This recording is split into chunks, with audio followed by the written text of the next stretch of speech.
Welcome to Our Girl Relationships. We talk about the problems people face in their day-to-day lives. Let's start with the video. Growing up, my sister was always my favorite child. She was smart, pretty, and talented, while I was the plain average one. My parents would dote on her, praising her every accomplishment while barely acknowledging mine. It wasn't until I got older that I realized just how unfair it was. Despite the odds, I managed to achieve a lot on my own. I worked hard to get into a top university, graduated with honors, and landed a well-paying job. But my parents were never impressed.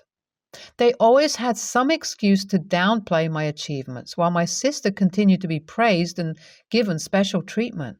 Then, when my grandparents passed away, I thought maybe things would change.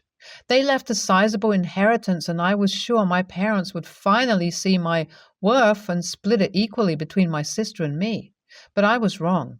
They gave it all to my sister without a second thought. I was hurt and angry, and I felt like I was being punished for something I didn't even understand. I cut them off after that. I couldn't bear to see them and pretend like everything was okay. It wasn't just about the money. It was about the years of neglect and favoritism that had finally come to a head. I didn't want to have anything to do with them anymore.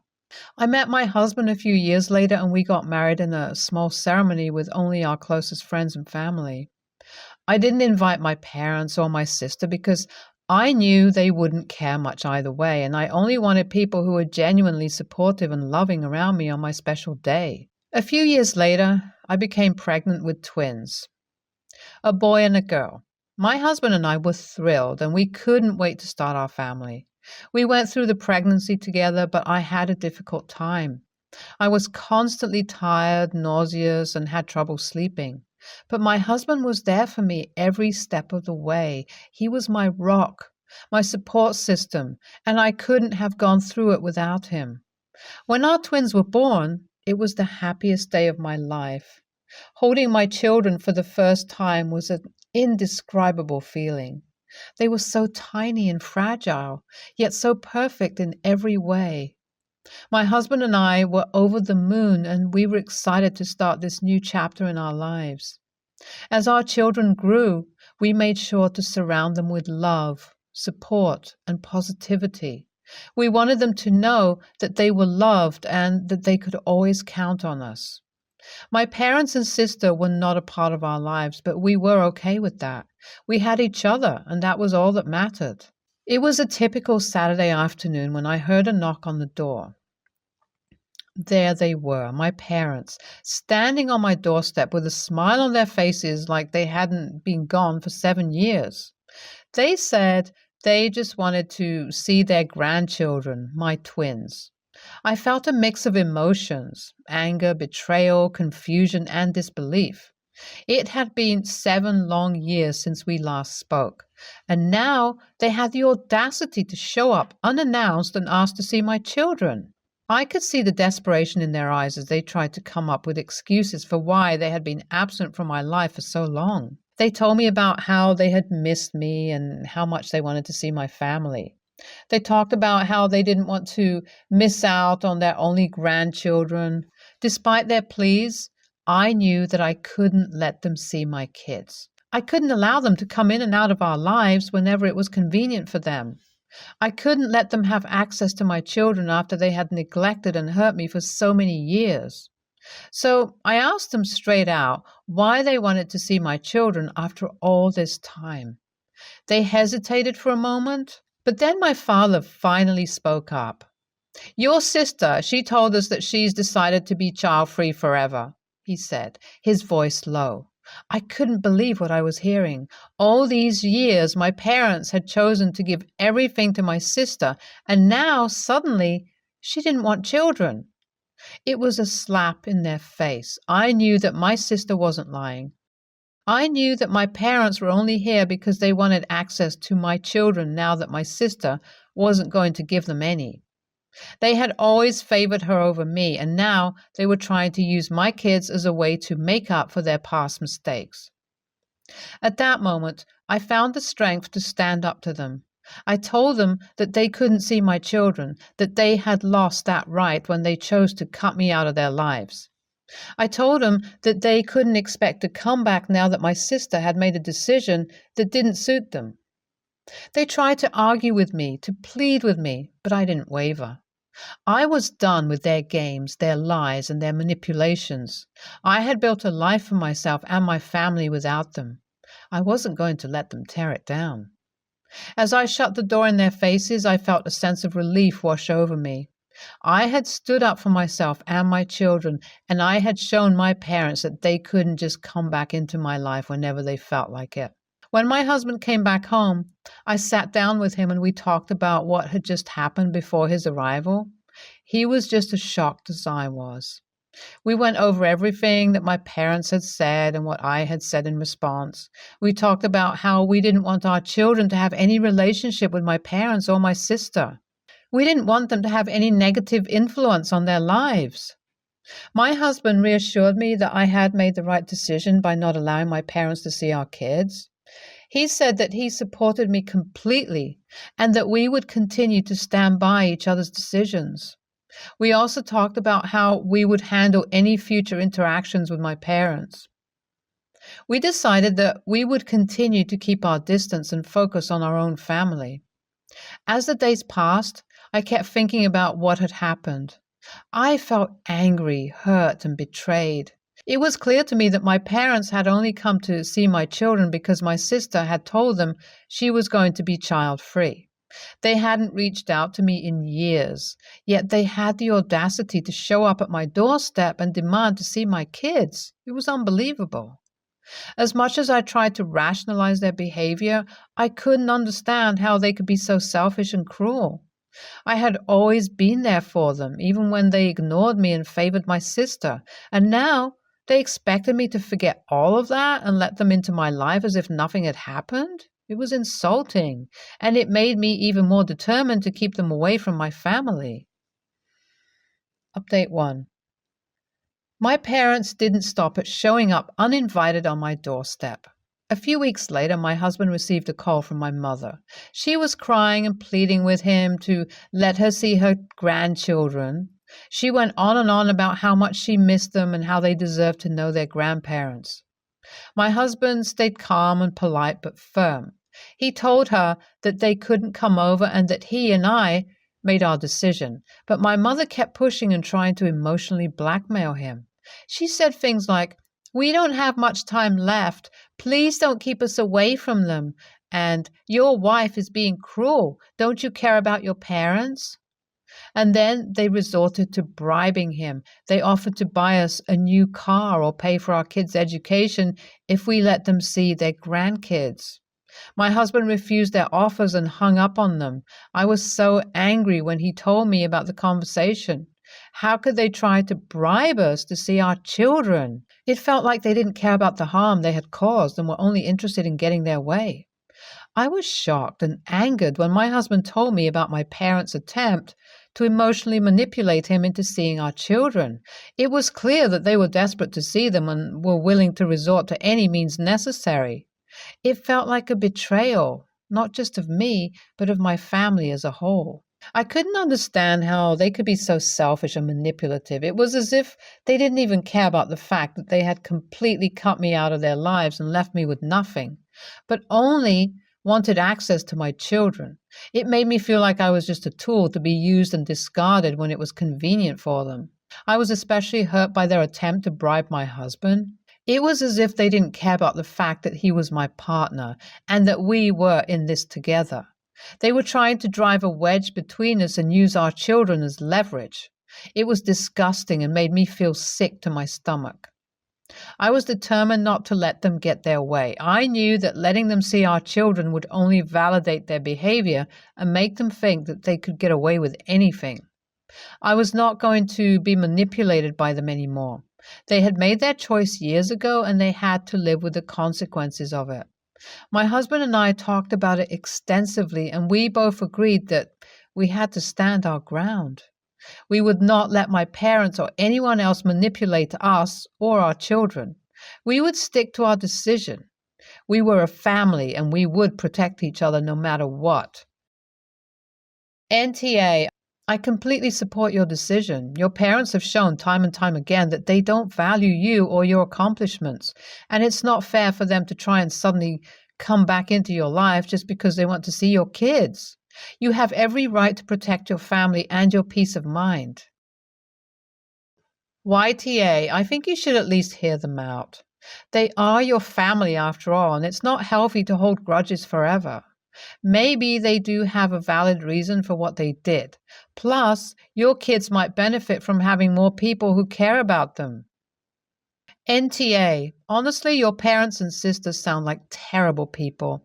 It's disgusting that they would try to bribe your husband just to see your kids. You're absolutely right to keep them away from your family. Don't let them guilt trip you into thinking otherwise.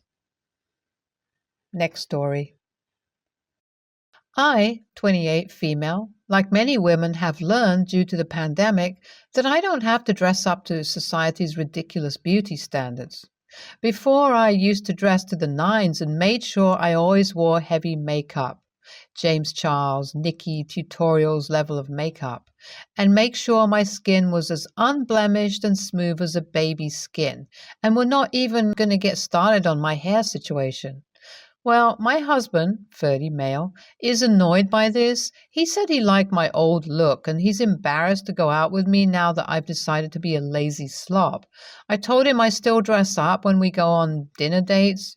When we have important occasions, I just don't feel like wearing makeup and heels to go to the grocery store or clean the toilet anymore. He said it wasn't that hard to out on some makeup and shave, so I told him if he thought so, then to prove it. Go through the same treatment I go through to look good, as he put it. He agreed because if I've been doing it for years, how hard could it be? He learned how painful waxing is soon after. He learned how long it takes a woman with long, thick, waist-length hair to wash, dry, and style it. He learned how uncomfortable wearing certain outfits every day was for me, and since he wanted me to wear makeup, he had to as well. He was in too deep, so he let me do his makeup. I didn't go full drag. I only did some stuff that would enhance his features, yet show him how much effort goes into makeup. Needless to say, after a full day of this, he told me he was sorry and he didn't realize how much work I put into my appearance. I told him to now imagine the woman who goes around getting lip fillers and Botox, and he laughed and said, "Thank God I wasn't that high maintenance." We both had a laugh about it, and I felt I proved my point. Issue. He was talking to his sisters and told them what I did, which they found hilarious because they too also feel it's about time men understood how much work some women put into their looks. Well, he told his mom what I did, and now she's been calling and texting me about how I abused her son. How it's a woman's duty to look good for her husband, and how I'm going to drive him away by being a lazy slob, and to not be surprised when I end up divorced or cheated on. I ignored her, but my husband's now defending me from his mother, and she's mad that he's defending me. Anyway, did I mess up? I was just trying to prove a point. My mother-in-law hates me. She wanted her son to marry a tall, white, blonde, blue-eyed Instagram model who she could be besties with, and instead I'm Latina, short, and don't agree with her views. NTA, but beware, OP, you have an unusual human being for a husband. As apparently, if he doesn't understand your point of view, he will actually let you put him in your exact position so that he can see it from your point of view. So don't use this power too much, or it might weaken. And don't use this power for e-bill. Mwahahaha. NTA, you're married to a wonderful man. Yeah.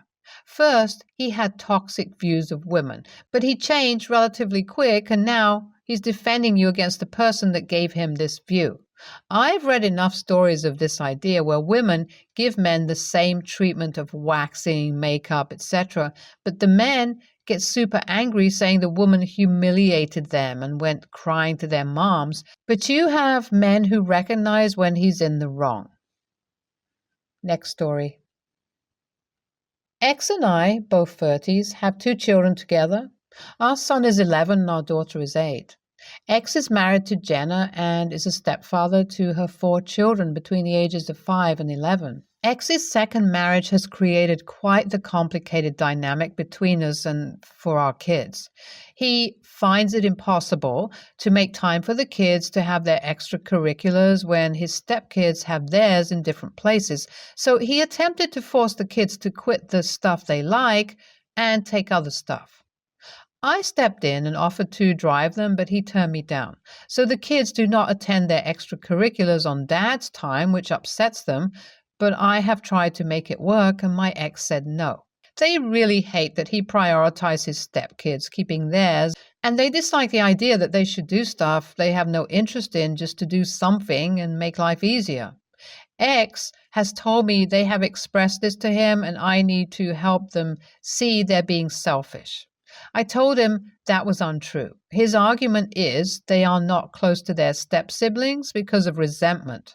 I told him back then that he should prioritize their interests as much as he does his stepkids, and he ignored me. A couple of months ago, my kids expressed an interest in a particular day's summer camp. I spoke to X. He said no way they needed to go where his stepkids wanted to go, that he would not make his life more difficult. I ended up offering to pay 100% of the cost, which won him over, kinda. Then a week ago, he told me he needed me to take his stepkids after camp for 3 hours from now until camp ends, that I have made his life more difficult and I should help him out. I said no. X is pissed. Our bios come to me after camp, but his stepkids go to a paid babysitter, and apparently that's not fair or right when they could save that money.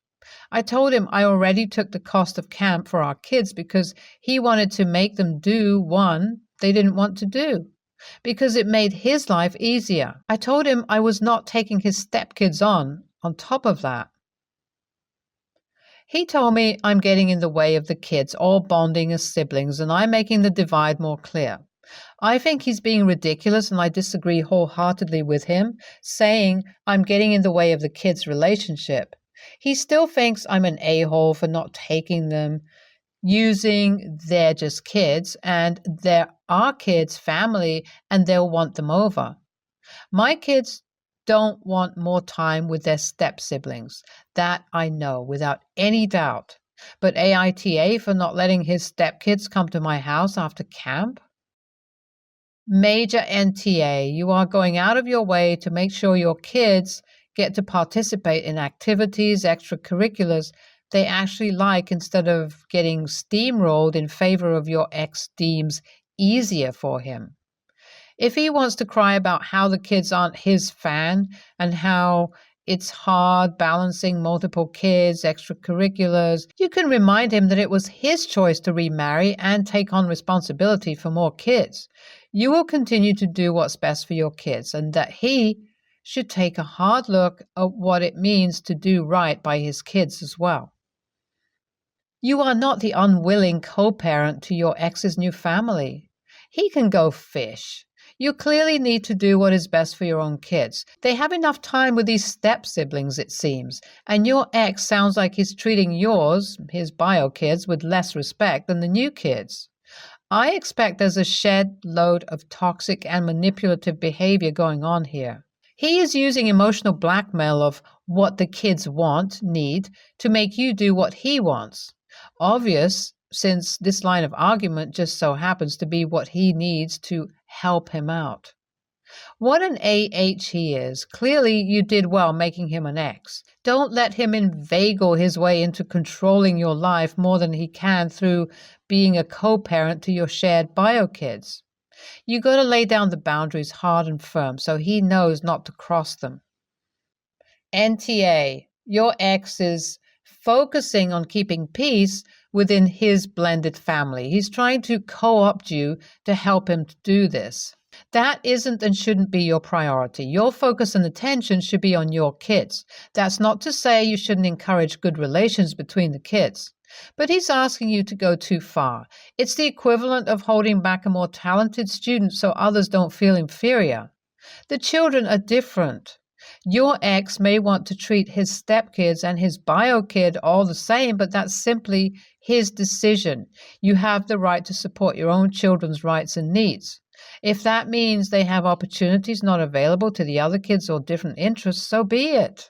In other words, the way you're handling things is great, and you're right to turn down the babysitting. That's not a reasonable expectation from your ex. Stay tuned for more stories from our girl relationships.